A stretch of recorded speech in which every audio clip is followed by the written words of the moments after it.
하나님께서 부르셨음에 저희들 나왔으며 지혜 있는 자들의 지혜를 멸하시고 총명한 자들의 총명을 폐하시는 그 하나님 앞에 나왔사오니 하나님의 지혜로 하나님의 비밀스러운 뜻을 나타내 주시옵소서. 이 세상에서는 들을 수 없는 지혜로 나타내 주시옵고 무엇보다 성령님께서 가르쳐 주시는 진리의 말씀을 듣게 하시옵고 깨닫게 하여 주시옵소서. 사람의 말로서가 아니라 하나님의 말씀으로 듣기도 하여 주시옵고 죄에 대해서 의에 대해서 심판에 관해서 세상을 책망하시는 하나님의 말씀을 듣게 하시어 하나님의 영광을 가지고 우리에게 크신 은혜를 베풀어 주시옵소서. 예수 그리스도의 이름으로 기도합니다. 아멘. 의롭다 하는 믿음은 세상을 이기는 믿음입니다. 신자라면 당연히 믿음으로 아벨의 그 드린 제사보다 더 나은 제사를 드리도록 인도함을 받습니다. 신자는 믿음으로 눈을 들어서 영원한 성을 바라보는 사람들입니다. 종되게 얼거매였던 우르나 애국과 바벨론에서 떠난 사람들이 신자라 불리는 사람들입니다. 그리스도인이라는 말도 그리스도에게 속했다, 그리스도의 노예다, 종이다 라는 의미를 가졌기 때문에 그분이 가진 모든 것에 우리는 종속되어 있다는 것을 의미합니다. 우리가 가진 시간, 물질, 수고며 땀이며 우리 것은 하나도 없고 그리스도의 것이다 라는 말이 그리스도인이다라는 그런 의미입니다. 그런데 과연 정말 그렇습니까? 우리가 순종함으로 그리스도의 노예라는 것, 종이라는 것을 증명해내고 있습니까? 우리의 삶은 무엇이라고 말하고 있습니까? 정말 우리가 믿음으로 유월절과 피 뿌리는 제사를 드렸고 홍해를 육지같이 건넜습니까? 정말 우리는 홍해를 건넜단 말입니까? 정말 우리가 7일 동안 여리고를 두루 다니며 성이 무너져 내리는 경험을 우리 신앙의 선조들과 같은 그러한 경험을 했으며 믿음으로 나라를 이겼고 사자들의 입을 막기도 했고 풀의 세력을 멸하기도 했으며 목숨의 위협 앞에서 칼날을 피하기도 했으며 악한 이들의 진을 물리치기도 했던 그런 말씀을 우리가 경험했느냐 하는 것입니다. 우리는 어쩌면 죄를 사랑하고 지금도 끌어안고 부여잡고 있는지도 모르겠습니다.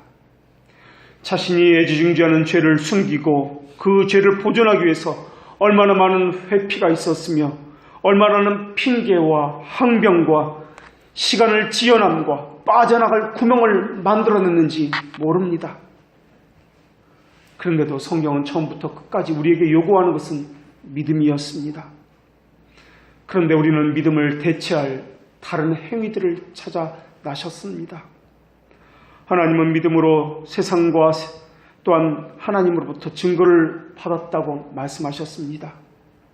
그런데 우리는 천국의 값진 부모를 경멸하고 하나님의 모든 경고를 묵살했고 하나님의 은혜를 주시지 않아서 내가 믿음이 없는 것이라고 모든 것을 하나님의 핑계로 돌렸습니다.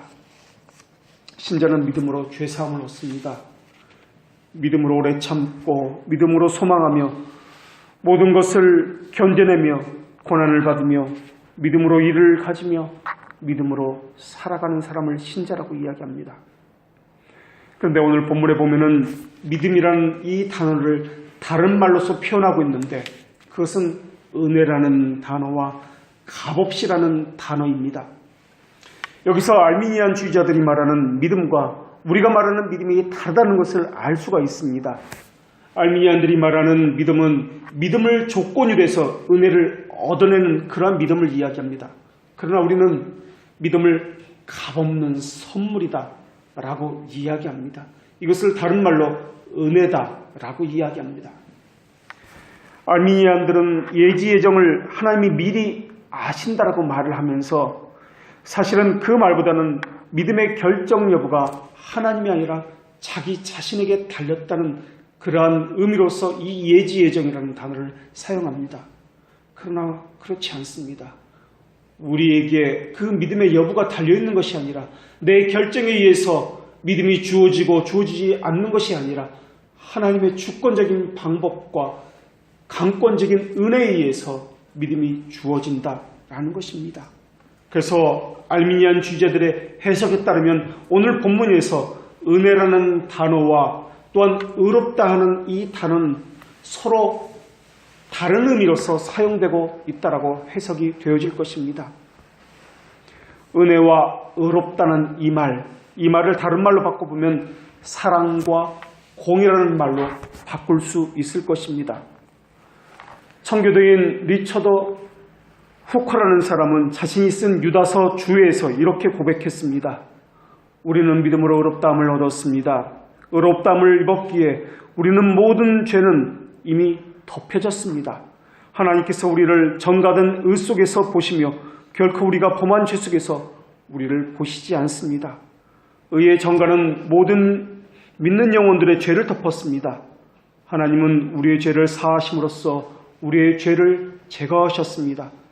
이미 우리는 죄가 제거되었기 때문에 우리는 그리스도 안에서 하나님의 의가 되었습니다. 그렇기 때문에 어떤 인간도 하나님의 의 안에 있지 않고는 복을 누릴 수가 없습니다. 라고 고백했습니다. 이렇게 후커의 말처럼 하나님의 의 안에 있지 않고는 복을 누릴 수가 없습니다. 그래서 의롭게 되는 곳에는 전제가 항상 뒤따르고 있습니다. 모두에게 하나님의 의로움이 주어지는 것이 아니다라는 것입니다. 그 사람은 택자여야 합니다. 하나님께서 불러서 하나님께서 인치시고 하나님을 알게 하신 자여야 한다는 것입니다. 그러나 유니테리언과 같은 그러한 사람들은 모두 구원받는다는 만인 구원설을 주장합니다. 이 만인 구원설을 다른 말로는 보편 구원설이다라고 이야기합니다. 그러나 우리는 그렇게 믿지 않습니다. 하나님의 부르심을 받은 자들만, 다시 말하면 제한 속죄론을 믿고 있습니다. 하나님은 또한 구원을 베푸실 때도 그러하지만은 하나님의 은혜를 입게 하기 위해서는 반드시 상한 심령으로 만드시는 방식을 통해서 은혜를 베푸시고 하나님이 어떤 분이신지를 우리에게 알려주시고 계십니다. 상한 심령이 되어야 은혜를 받는 것이 아니라 하나님은 은혜를 주시기 위해서 상한 심령으로 만드시고 계시다는 것입니다. 하나님은 사람의 나약함을 즐기시는 분이 아닙니다. 사람에게 상한 심령에 처하도록 하시는 것은 사람이 스스로 자기가 누군지 깨닫게 하기 위해서라는 것입니다. 사람이 자기 마음의 상함을 입지 않으면 사람은 자연적인 본성상 하나님이 정하신 구원에 이르는 수단을 멸시합니다. 그리고 그 수단을 전심으로 따르지 않습니다. 그래서 하나님은 사람은 홀로 존재할 수 있는 존재가 아니라는 것과 하나님에 의해서 산다는 것을 깨닫게 하기 위해서 하나님은 사람 스스로 감당할 수 없는 많은 것들을 우리에게 허락하고 계신다는 것입니다. 그래서 그 사람으로 하여금 결국에는 하나님만을 힘입어서 산다는 것을, 내 존재는 모두가 하나님에게 의존되어 있다는 것을 뼈저리게 깨닫게 만드십니다. 이것을 깨닫지 못한다면 그 사람은 의로움을 입은 사람이 아닐 것입니다. 물론 중생은 하나님의 비밀스러운 사역입니다. 거듭나게 하시는 것은 하나님의 홀로의 사역입니다. 그러나 이것은 조건이 아니라 거룩함을 입은 과정 중에 나타나는 그러한 상함이다라는 것입니다. 깨달음이라는 것은 지적인 동의를 이야기하지 않습니다. 뼈저린 체험에서 나오는 경험적인 지식을 이야기합니다. 그 하나님됨을 깨닫는 그 과정 속에서 눈물이 있을 것이며 삶의 고뇌 속에서 자기에게 철저하게 배신감을 맛보게 될 것입니다. 하나님은 그 사람에게 하나님의 심판을 이 땅에서도 맛보게 만드십니다. 신앙은 자기 결심이야 자기 행위에서 출발하는 것이 아님을 그 사람으로 하여금 뼈저리게 깨닫게 할 것입니다. 그래서 말할 수 없는 슬픔, 영혼의 크나큰 두려움에서 신앙이 출발되도록 그렇게 하나님께서 만드십니다. 이것을 죄를 인식했다고 말하는데 죄를 인식하기 위해서는 반드시 전제가 따릅니다. 그 전제는 복음을 듣게 하신다는 전제입니다. 여기에는 거짓 복음이 있고 참된 복음이 있습니다. 또 성경에서는 이 거짓 복음을 다른 복음이라고도 이야기하는데, 이 다른 복음은 사람을 죽여 세웁니다. 사람이 무언가 할 수 있다, 행동을 요구하고 있습니다. 이것이 알미니안 주자들의 또한 주장들입니다. 이것에 반해서 참된 복음은 사람의 전적인 타락과 전적인 무능력을 선포하고 회개를 촉구하는 말씀이 들려지게 합니다. 하나님은 회개의 복음이 들려지게 하시고 그 성령의 빛을 비추어서 자신의 죄인됨을 너무나 뼈저리게 깨닫게 만드시는 분이십니다. 얼마나 추악하고 더러운지 깊은 구정물을 휘휘저어서 자신의 밑바닥을 속속들이 숨겨져 있는 그 죄들을 보게 하시는 분이 하나님이십니다. 동시에 자기를 고치기 위해서 주시는 그 말씀의 빛에 대해서 얼마나 자기가 본성적으로 싫어하는지 깨닫게 하시는 분이 하나님이십니다. 중생치 못한 자는 양심에 꺼리끼기 때문에 저 이야기는 내가 듣고 싶지 않아, 참 불편하다, 그런 마음을 가지고 있습니다. 그래서 중생치 못한 자들은 저기를 가지고 죄에 대한 말씀에 대해서는 튕겨져 나가게 되어 있습니다. 그러나 하나님의 백성은 자기 안에 있는 자연적인 본성에 대해서 아파하면서 다른 내가 되고 싶어하는 그 갈망 때문에 눈물을 흘리면서 자기를 증오하게 되어 있습니다. 나는 비참한 존재로구나, 나는 부패하여서 모든 것을 잃은 자라는 절박한 인식을 갖게 되는 것이 신자됨의 모습입니다. 자기를 싫어하게 되면서 자기에게 나오는 것은 부끄러움밖에 없다는 것을 너무나도 잘 알고 있습니다. 심령의 비참함을 느끼고 있으니 다른 사람에게 자랑할 것이 하나도 없습니다. 교만할 것이 어디 있으며 자기의 의를 내세울 것이 어디 있단 말입니까? 교회에서 다른 사람들에게 섬김을 받는다는 것은 꿈에도 생각지 못할 것입니다. 오히려 섬기기만 해주신다면 그것만으로도 감지덕지요, 너무나 감사한 마음이 들어서 몸둘 바를 모르게 되는 것이 신자의 신자됨입니다. 일을 하고도 그것을 쌍이라 여기지 않습니다. 교회에서 왜 말이 나오고 다툼이 일어납니까? 그것은 구속주 하나님을 모르기 때문에 그렇습니다. 그 십자가 앞에서 무슨 말을 할 수 있단 말입니까? 그 십자가 앞에서 내가 누구인지 안다면 어떻게 분쟁이 일어날 수 있단 말입니까? 하나님께 상함을 입은 자들은 죄를 짓는 자신을 너무나 미워하게 되어 있습니다. 죄를 혐오하게 되며 하나님의 심판을 두려워서 떨며 죄를 짓지 않기로 결단을 하게 되어 있습니다.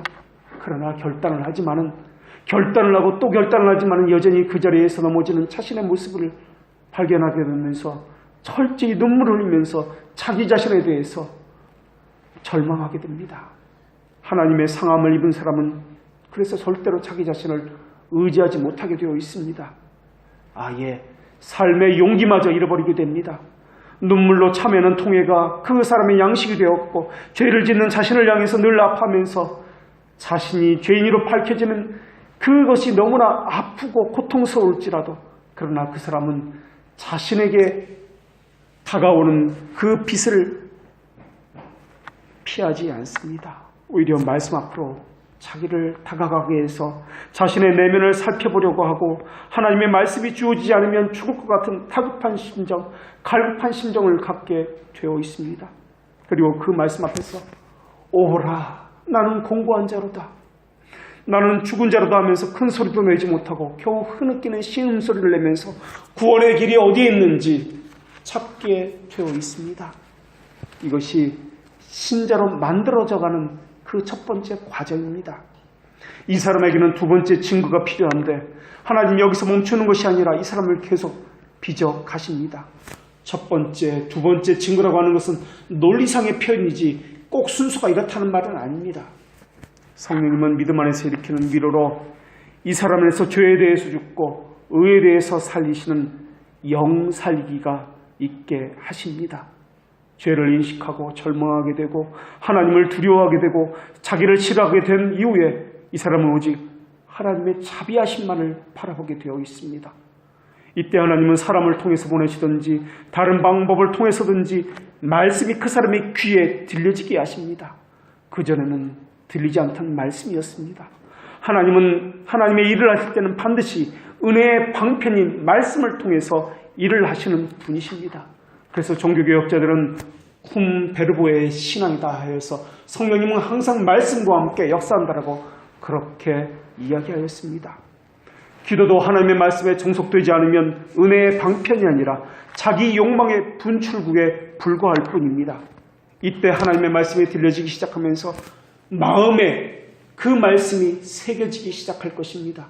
그러면서 그 하나님의 말씀은 위로를 주고 나를 책망하는 말씀이기도 하고 또한 하나님의 은혜가 어떠한지 그 깊이와 높이와 넓이가 어떠한지 이 심정에 새겨지게 하실 것입니다. 하나님이 크시다는 것은 지금까지 말로만 들어왔습니다. 그러나 그것이 삶에서 체험되기 시작할 것입니다.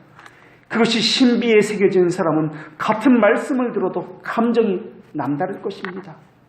하나님의 은혜, 이 말만 들어도 눈물이 솟아날 것이며 그 안에 넘치는 하나님의 은혜를 감격하는 몸으로서 느끼게 될 것입니다. 지금까지 말로만 듣던 하나님을 이제 제가 눈으로 배움나이다 라는 고백을 하지 않고는 견딜 수 없게 될 것입니다. 하늘을 덮고 나무에 있는 하나님의 사랑이 무엇인지 그때서야 깨닫게 될 것이며 왜 예수 그리스도께서 나를 위해서 죽으셨는지 이제는 정말 알 것 같으며 그 십자가가 얼마나 크고 놀라운지 이제는 정말 깨닫게 될 것입니다. 그 크신 하나님의 은혜, 말로 다 형용 못한다는 말이 무엇인지 알게 될 것이며 저 높고 높은 별을 넘어서 이 낮고 낮은 땅 위에 범한 죄범한 영혼을 구하시려고 그 아들을 보내서 화목제로 삼으시고 죄 용서하셨다는 그 찬양의 의미가 무엇인지 알게 될 것입니다. 그 찬양은 다른 사람의 고백이 아니라 내 자신의 고백으로서 찬양으로 하나님 앞에 올려지는 고백이 될 것입니다. 지금까지 흘려들었던 아픔과 지겨움으로 들었던 그 모든 말씀이 몸에 녹아들기 시작할 것이고 눈물과 또한 죄의 고백으로 함께 체화되게 될 것입니다. 이 모든 일은 성령님께서 우리 안에서 일으키신 생명과 회복입니다. 이것은 사람의 행위에 따른 조건으로서 나타나는 것이 아니라 하나님의 무한하신 긍휼하심에 기인할 뿐입니다. 마치 죽음에서 사망을 이기고 부활하신 주님과 함께하는 것처럼 옛사람은 죽고 새사람은 있게 될 것입니다. 또 죄에 대하여 죽고 의에 대하여 사는 것처럼 영이 느끼는 기쁨과 감격은 이루 말할 수 없을 것이며 모든 것은 잃었으나 천하의 모든 것을 다 얻은 것처럼 그렇게 살아가게 될 것입니다. 이름 없이 빛도 없이 산다는 것이 무엇인지 깨닫게 될 것이며 무명한 자 같으나 이름은 있는 자로 살아가는 것이 무엇인지 깨닫게 될 것입니다.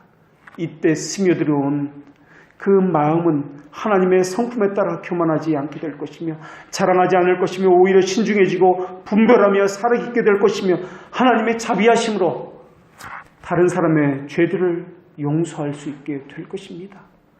용서함을 맛본 자만이 용서할 수 있게 되는 것입니다. 용서할 자격이 있어서 용서하는 것이 아니라 자격이 없기 때문에 용서할 수밖에 없게 되는 것입니다. 성령께서 감화시켜서 꿀송이보다 더단 말씀이 내게 들려지니 어쩔 줄 몰라 할 것이며 예배가 그립고 교회를 사모하게 되면서 모이기를 패하는 자들과 같이 되지 아니하며 모이기를 힘쓰게 될 것입니다.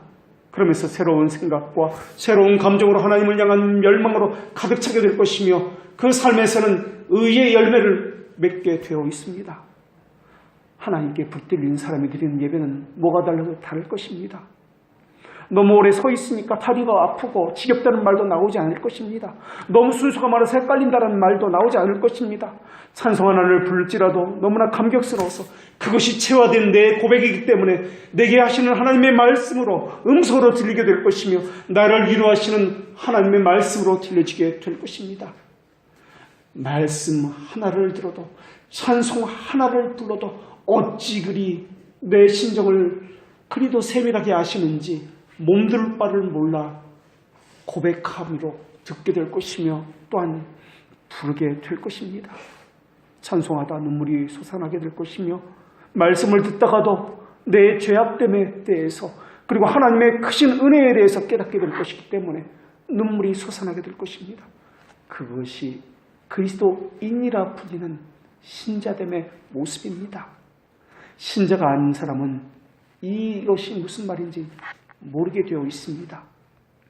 그런 이들이 드리는 것이 예배요. 그런 자세로 일상에서 교제하며 살아가는 것이 삶의 예배입니다. 상한 심령으로 삶을 살아가는 것. 이 땅에 하나님의 공의가 드러나지 않기 때문에 아파함으로 이 땅에서 살아가는 것. 그것이 예배며 하나님 앞에 죄인됨으로 서게 되는 것이 그것이 주일에 드리는 예배입니다.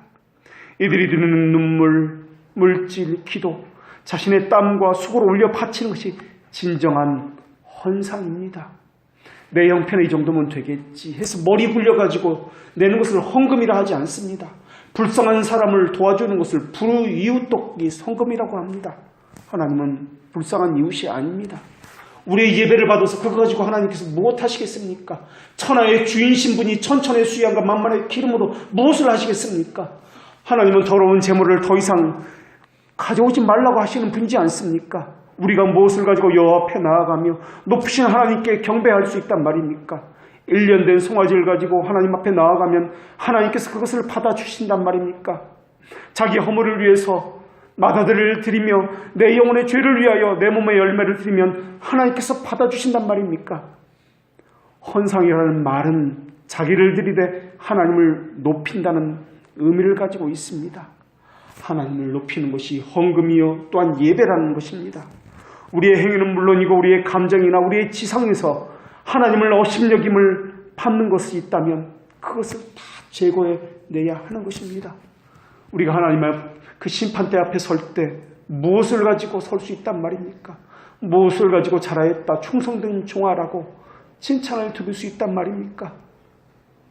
예수 그리스도 그분의 그것 외에는 하나님 앞에 내세울 것이 없습니다. 우리가 무엇을 가지고 하나님 앞에 예배할 수 있단 말입니까? 예수 그리스도의 하나님 그 외에는 하나님 앞에 가지고 나아갈 수 없습니다. 그것은 상한 심령으로 우리에게 나타납니다. 상한 심령이 아니고는 하나님께 나아갈 수가 없습니다. 하나님은 하나님을 체험하여 마음에 새기지 않고는 자신을 볼 수 없다는 것을 알게 하십니다. 사람이 자기 자신에 대해서 알고자 하려면 자기 안에서 찾아서 아는 것이 아니라 자기 밖에서 자기를 보아야 알 수가 있습니다. 반대로 하나님을 알고자 한다면 자기 안에서 깊이 찾아야만 하나님을 발견할 수가 있습니다. 자기 내면에서 찾아야 하나님을 알 수 있다는 말은 자연적인 양심에 새겨놓으신 그 하나님을 아는 지식을 통해서 안다는 말입니다. 우리가 받은 선물 중에서 그 어느 하나도 우리 자신에게서 나온 것이 없습니다. 심지어 우리의 존재도 오직 하나님 한 분 안에서만 존재합니다. 아무리 움켜쥐려고 발부둥친다 할지라도 하나님께서 허락하지 않으면 그 무엇 하나 우리는 가질 수가 없습니다. 움켜진다고 해도 생명이 없으면 그 또한 다 소용이 없을 것입니다. 생명과 죽음은 하나님의 손 안에 있습니다. 신은물이 샘의 근원에서 솟아나 내려오는 것처럼 사람도 생명의 근원으로부터 내려오는 것을 받아야만 존재할 수 있습니다. 그렇기 때문에 사람은 자기 자신 안에서는 비참함을 느껴야 합니다. 가난한 자는 복이 있나니 천국이 저희 것이며 라는 말씀을 통해서 보더라도 가난과 빈곤은 하나님의 무한한 축복이라는 것을 확실히 알 수가 있습니다. 특별히 인간의 범죄로 인해서 그 비참한 파멸이 우리를 뒤덮었습니다. 그렇기 때문에 더더욱 우리는 우리 자신을 바라보는 것이 아니라 위를 바라보아야 합니다. 하나님은 자기 안에서 빈곤함을 깨닫지 못하는 사람에게는 여러 가지 물리적 방편을 통해서 빈곤함을 느끼게 하셔서 상한 심령으로 만드십니다. 때로는 물질이 없게도 만드시고 때로는 질병에 걸려서 고통을 맛보게도 하시고 때로는 사람과의 관계 속에서 자기를 의지하지 못하도록 배신의 아픔을 맛보게도 하십니다. 가장 사랑하는 것을 빼앗아서 사랑하는 것이 이 땅에 있는 것이 아니라 하나님에게만 있다는 것을 깨닫기도 하십니다. 성부, 성자, 성령의 삼위 하나님께서 첫날과 저녁과 아침을 만드시고 둘째 날과 셋째 날에 있게 하셨듯이 성도의 삶은 고난의 저녁과도 같게 하셔서 그들의 행복은 영광의 아침에 불과하다는 것을 깨닫기도 하시는 분이 하나님이십니다. 하나님은 하나님의 백성에게, 하나님이 사랑하는 자에게 고난과 어려움을 먼저 찾아가게 하시는 분이 하나님이십니다.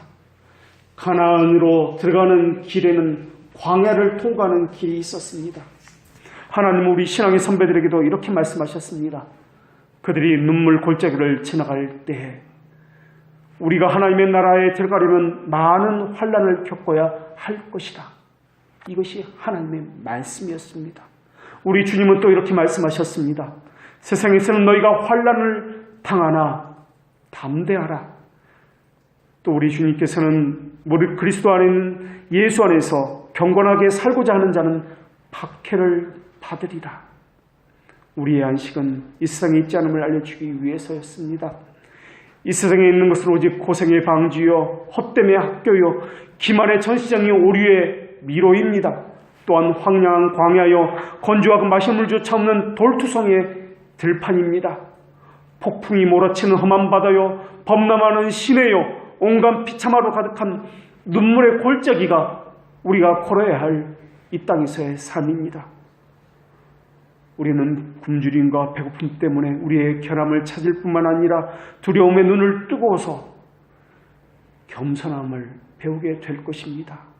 자신의 한계를 알면 알수록 하나님의 크심이 어떠한지 알게 될 것이며 자신에 대한 비참함을 느끼면 느낄수록 하나님을 의지하는 법을 배우게 될 것입니다. 하나님은 사람에게 하나님 없이는 자신의 불행을 의식하도록 자극을 받게 하시는 분이십니다. 그래서 하나님을 찾게 만드시고 다소나마 하나님에 대한 지식을 얻게 만드시는 분이 하나님이십니다. 그때 사람은 자신의 무지와 빈곤과 나약함과 이보다 더한 타락과 부패를 자각함으로써 참된 지식의 광채가 어디 있는지 찾아 나서게 될 것입니다. 그러면서 그것이 무엇인지 모르지만은 차고 넘치는 선을 찾는 그 과정을 통해서 자기 안에 있는 불순물을 조금씩 제거하면서 온전하고 완전한 진리를 찾아가면서 지성적인 오류를 또한 다시 되돌리면서 정서적인 부패를 조금씩 제거해 나가면서 의의 열매를 맛보기 시작할 것입니다. 그러면서 의의 순결함이 주는 것이 오직 주로부터 내려온다는 것을 알게 될 것입니다. 사람은 자기를 미워하기 전에는 결코 하나님을 사모할 수 없습니다. 인간이 자신에 대해서 알지 못하고 자신이 가진 재능에 만족할 때 자기가 지신 지식이나 자기가 처한 그 상황에 만족한다면 그 사람은 하나님을 찾지 않습니다. 자신의 비참한 처지를 알지 못하거나 잊어버리고 있는 한 자신을 편안하다 생각할 것이기 때문에 그렇습니다. 자신에게 대해서 모든 것을 만족하고 있는 사람은 하나님을 절대 찾지 않습니다. 하나님을 찾아도 찾는 채만 할 것이고 갈급함이 그 안에는 없을 것입니다. 신자라 불리는 것을 좋아할지라도 죽은 자들 속에서 사는 것에 불과할 것입니다. 사실은 그들은 신자됨을 잃어버렸기 때문에 죽은 자 속에서 생명을 찾고 있는 것입니다. 왜 우리가 매일 죽을 수밖에 없는 곳에서 위로를 구하며 살아야 하는 것입니까? 모든 바람과 폭풍, 거센 바람, 바다와 시내, 파도 속에서 자유로운 곳은 이 땅에 그 어디에도 없지 않습니까? 왜 우리가 눈물의 골짜기에서 기쁨을 구하려고 하는지 돌아봐야 합니다. 하나님은 사도 야고보를 통해서 이렇게 말씀하셨습니다. 방종하며 살육의 날에 너의 마음을 살찌게 하였도다. 이 땅에서 죄가 주는 것을 먹고 살찌는 것이 이 땅에서 살아가는 사람들의 삶의 방식입니다. 그렇기 때문에 신자에게 이 땅은 기쁨의 장소가 아닙니다. 오히려 슬픔과 어려움과 애통과 고난의 장소입니다.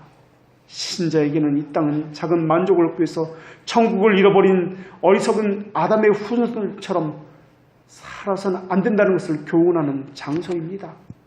하나님은 부자에게 이렇게 말씀하셨습니다.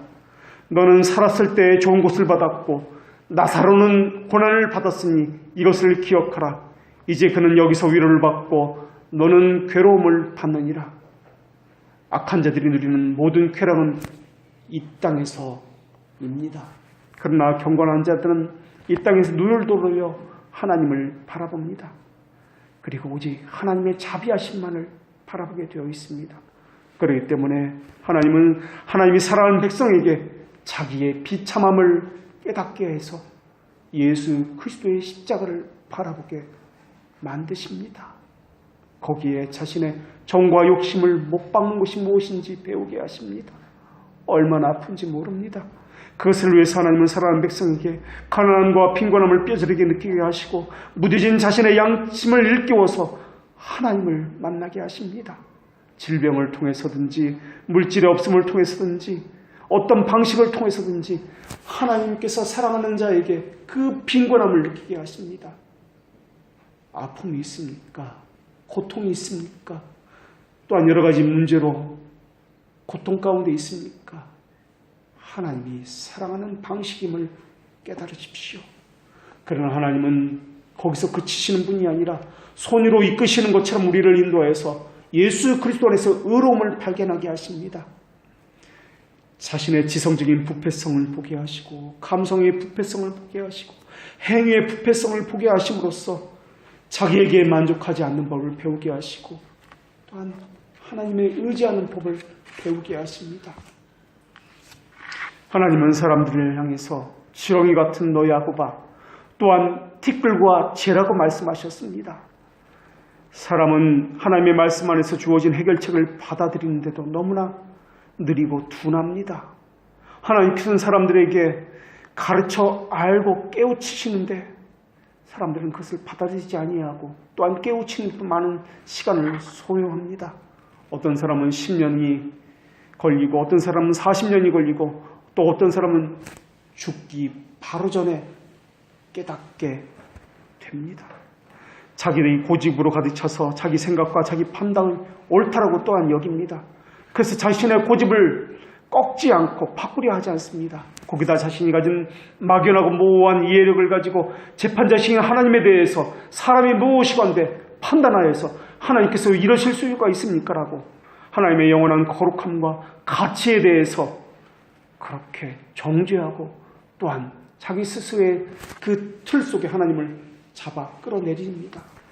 자신은 무지한다는 것도 모른 채 자기는 다 안다고 여기며 살아가고 있습니다. 그들은 죄를 생각할 때 죄는 죄가 아니라 불운한 것이라고 생각하고 있습니다. 죄는 심각할 죽을 병이 아니라 조금만 약을 처방받고 치료를 받으면 고칠 수 있는 것이라고 여기고 있습니다. 그래서 그들은 죄를 죄라고 여기지 아니하고 자아가 상처받았다고 말을 합니다. 또 자기에게는 심판자가 아니라 의사가 다루어야 할 문제라고 생각을 합니다. 그래서 자기를 위로해주고 치료할 수 있는 목사와 프로그램을 찾아다닙니다. 자기 안에 일어나는 영적인 황폐에 대해서 너무나 무지합니다. 하나님의 법과 의에 대해서 너무나 무지합니다. 하나님은 아버지이시나 그분은 동시에 분명한 심판자이십니다. 그분은 위로자이시나 그분은 또한 공의로 행하시는 분이십니다. 그러나 하나님은 심령이 가난하여 자신의 죄에 대해 비참을 깨닫고 주께 부름받아 나오는 자는 아버지와 위로가 되시게 되시는 분이십니다. 그러나 하나님은 모든 이들에게 위로자가 되시는 분이 아니십니다. 하나님은 죄인을 사랑하나 그분은 죄를 미워하시는 분이십니다. 하나님은 죄인을 향한 증오함을 그분이 가진 사랑으로 덮으시는 분이 아닙니다.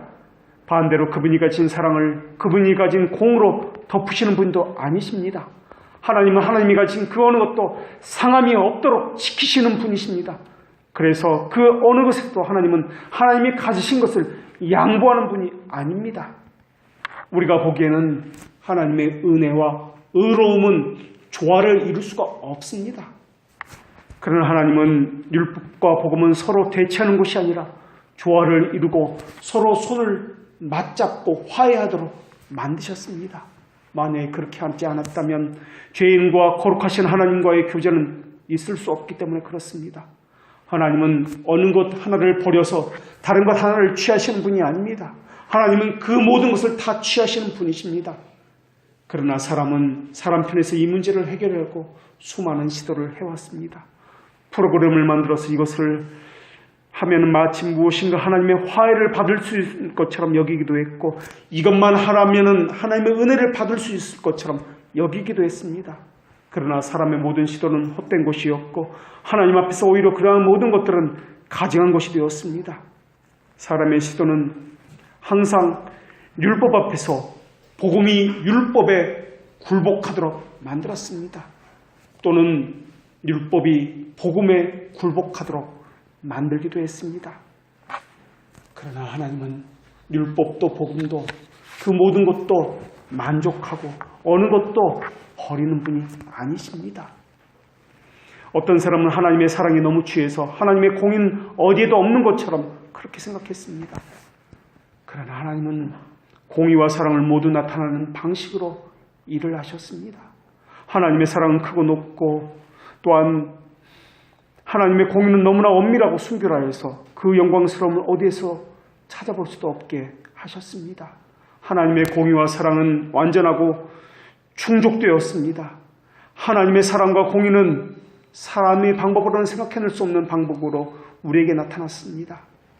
하나님의 존귀함은 지켜졌고 하나님의 사랑은 또한 전혀 희생당하지 않았습니다. 사람은 늘 내가 무엇을 가지고 하나님 앞에 나아가며 높으신 하나님께 경배할까라고 생각했지만은 어떻게 해야 죄를 미워하시는 그분 앞에 나아갈 수 있으며 내가 가진 죄는 내가 그분께 나아가는데 더 이상 장애물이 되지 않을까 생각해 왔습니다마는 하나님은 우리가 생각하는 그 방식 너머로 행하게 했고 우리가 알 수 없는 방식으로 행하였습니다. 사람들의 공통적인 고민은 어떻게 우리가 하나님의 거룩한 법을 만족시켜 줄 수 있으며 우리의 상하고 고통받는 양심을 만족시켜 줄 응답을 받을 수 있을까 하는 것이었습니다. 그러면서 사람들 안에 있는 엄청난 죄라는 인식을 밀어내려고 하였습니다. 그래서 보석이 나왔고 다른 것으로 대처할 방법이라는 것들이 나왔습니다. 그리고 하나님이 반드시 심판하고 보수하셔야만 하는 죄가 내 안에 있다는 것을 전혀 기억하지 않는다는 듯이 자기 자신 안에서 이 죄에 대한 감각들을 다 내쫓아 버렸습니다. 그리고 하나님 앞에 두려움도 없고 하나님 말씀 앞에 지겨움과 게으름으로 일궈냈습니다. 그러면서 사람들이 생각하듯 죄가 그리도 대수롭지 않게 여기게 되었습니다. 그렇다면 왜 예수님께서 이 땅에 오셔서 고난을 받으셔야 했습니까? 하나님은 예수님을 향해서 간고를 많이 겪으며 질고를 하는 자라고 하셨습니다. 오늘도 세상 곳곳에서 울음소리가 들려오고 있습니다. 병원에는 질병으로 고통받는 누워있는 사람들이 있습니다. 끊임없는 내전들과 민족의 민족과 전쟁과 죽임과 학살이 있습니다. 교통사고로 인한 사건들, 기근과 굶주림과 배고픔이 있습니다. 태풍과 홍수들이 있습니다. 추위와 가난들이 있습니다. 이외에도 수많은 죄의 결과들이 있습니다. 첫 번째 동산에서 이야기 시작되었습니다. 그러나 우리 주님은 겟세마네 동산에서 기도하셨습니다. 첫 번째 동산에서 악이 시작되었다면 두 번째 동산에서는 우리를 향한 치유가 시작되었습니다. 첫 번째 동산에서는 첫째 아담이 사탄에게 넘어가 패배했습니다. 그러나 두 번째 동산에서는 둘째 아담이신 예수 그리스도께서 사탄을 이기기 위한 준비 작업이 시작되었습니다. 첫 번째 동산에서는 인간이 금지된 열매를 먹는 어리석음과 탐욕을 범했지만은 두 번째 동산에서는 그리스도가 땀이 피가 변할 정도로 간절히 기도하셨습니다. 첫 번째 동산에서는 죽음이 이 세상으로 들어왔습니다. 그러나 두 번째 동산에서는 우리를 죽음에서 생명으로 다시 회복시키기 위한 생명이 들어오는 준비 작업이 이루어졌습니다. 첫 번째 동산에서는 죄를 범할 수 있는 아담의 죄가 우리 모두를 속박으로 이끌었습니다. 그러나 두 번째 동산에서는 그리스도가 결박당하였고 고랑에 차였기 때문에 우리가 속박에서 풀려나 자유로운 자로 회복될 수 있었습니다. 이것을 위해서 하나님은 내가 목자를 치리니 라고 말씀하셨습니다. 그리스도가 고난당한 것은 하나님의 단순한 허락이 아니었습니다. 하나님의 적극적인 선포였고 능동적인 섭리였습니다. 그 계획은 오래전에 세워졌고 하나님의 품속에 있었던 것이었습니다.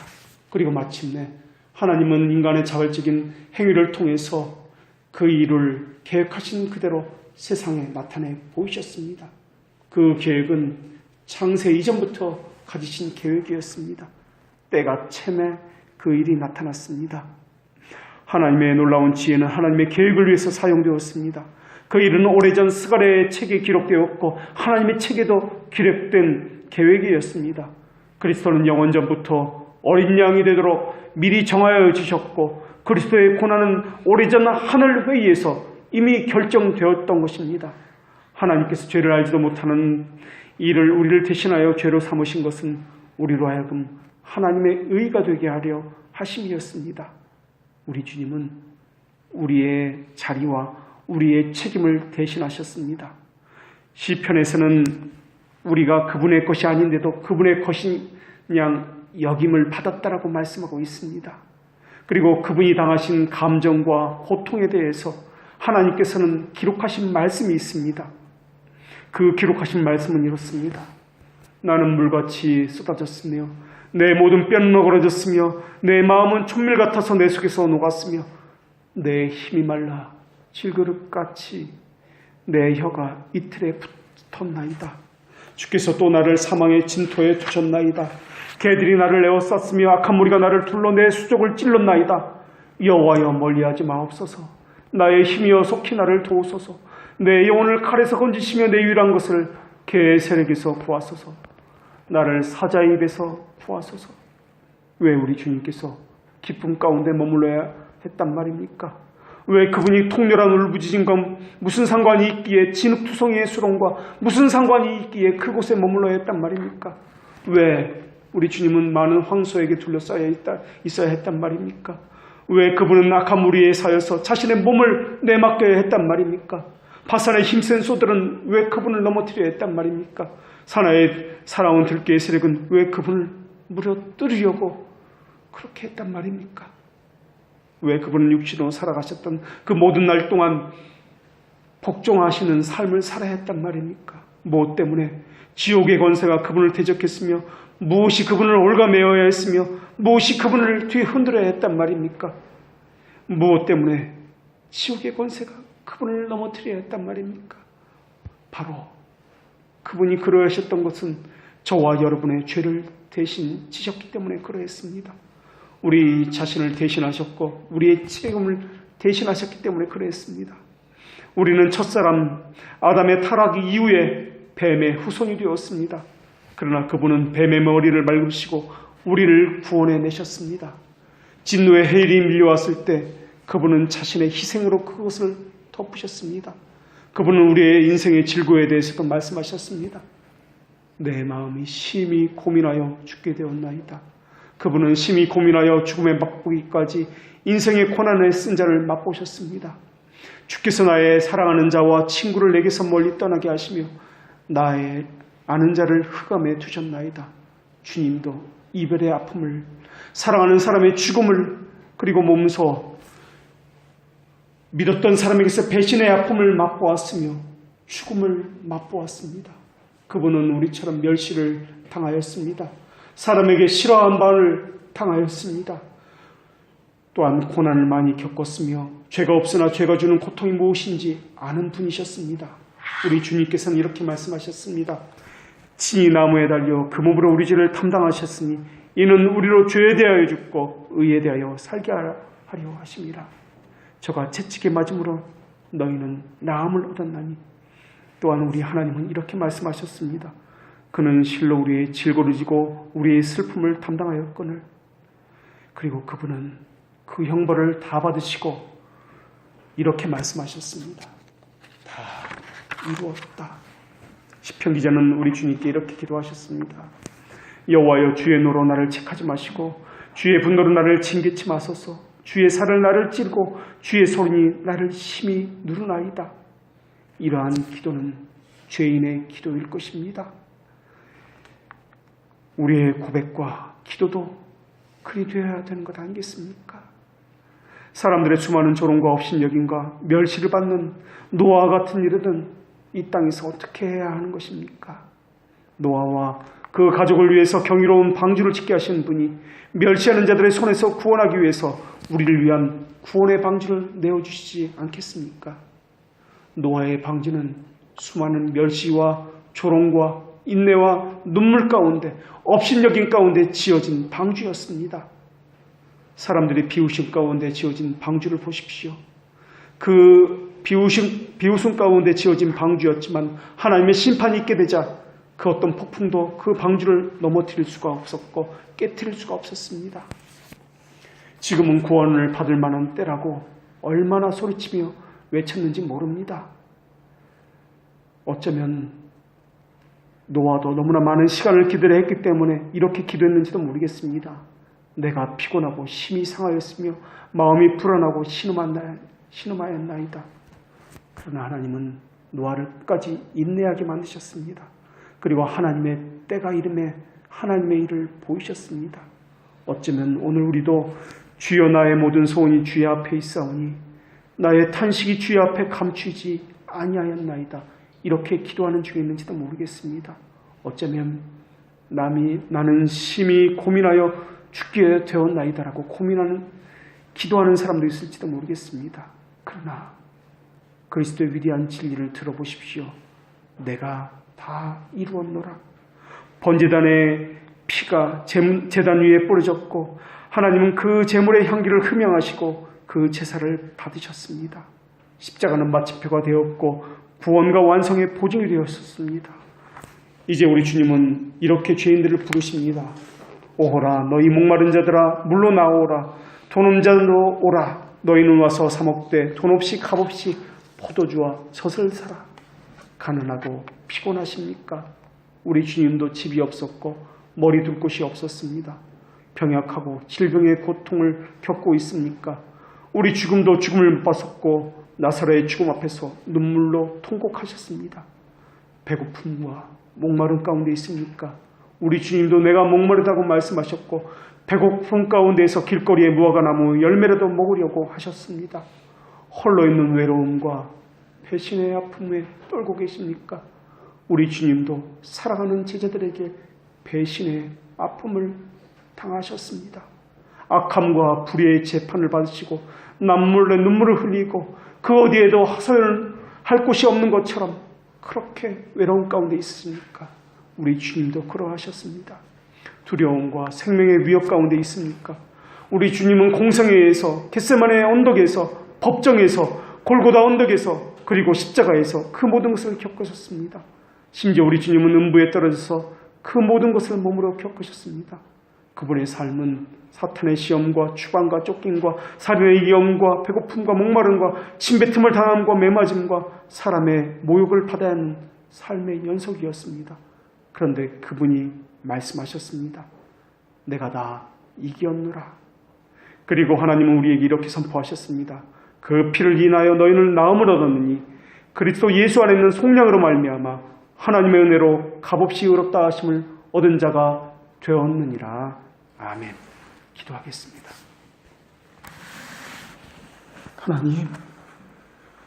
하나님 앞에 우리가 누구입니까? 상한 심정을 가진 자입니까? 아니면 무뎌짐과 양심의 게으름으로 하나님 앞에 선 자입니까?